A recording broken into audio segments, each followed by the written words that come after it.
Hello students, आज आप सीख रहे हैं अनेकार्थी शब्द, जिसमें मैंने पहला शब्द लिया है अंक। अंक का मतलब है गिनती और नाटक के भाग। गिनती आप जानते हैं 1 2 3 4 ये गिनती के अंक हैं। और नाटक के भाग, नाटक को अलग अलग सेगमेंट में शूट किया जाता है। अगर आप लिखा हुआ कोई नाटक पढ़ेंगे तो उसमें भी आप देखेंगे उसके कई सारे हिस्से होते हैं जिसे अंक कहा जाता है। दूसरा है अक्षर। अक्षर मीन्स वर्ण। वर्णमाला के जो अक्षर होते हैं वो वर्ण कहलाते हैं, इसीलिए उसको वर्णमाला कहते हैं। और अक्षर मीन्स ब्रह्मा। अक्षर का मतलब जिसका क्षरण ना हो, यानी भगवान ब्रह्मा। फिर है अर्थ।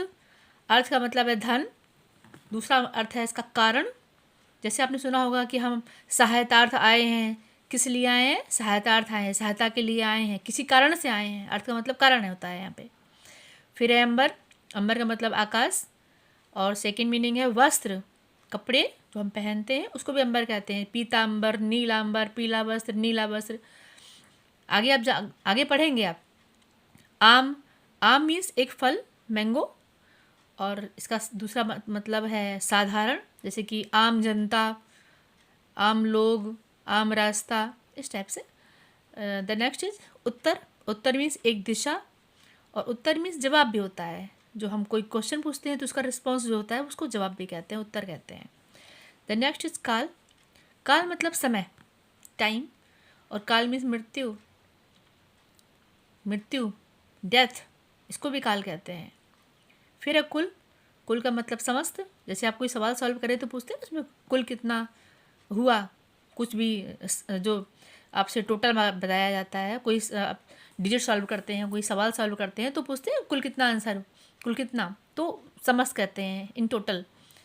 और कुल का मतलब है वंश, कि फलाने वंश के हैं, भगवान राम किस वंश के हैं, भगवान कृष्ण किस वंश के हैं। तो यह कुल का मतलब है परिवार, कुल। इसके बाद है भारी। इसके बाद है गुरु।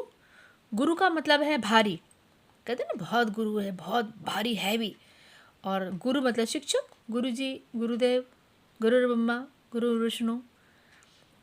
तो गुरु मतलब शिक्षक। आगे देखिए चपला। चपला का मतलब लक्ष्मी। और चपला का मतलब बिजली। चपला के 2 सेंस हैं। चीर। चीर का मतलब है वस्त्र। और चीर का मतलब चीरना। कोई चीज़ हम जब फाड़ देते हैं, चीर देते हैं, टुकड़े टुकड़े कर देते हैं तो उसको भी चीरना कहते हैं। फिर है बाण। फिर है तीर। तीर का पहला मतलब है बाण, जो कि तरकस से निकाल करके धनुष बाण चलाते हैं। और दूसरा तीर का मतलब है नदी का किनारा। बस आज के लिए इतना ही। आई होप कि आप सबको बहुत पसंद आएगा। Thank you.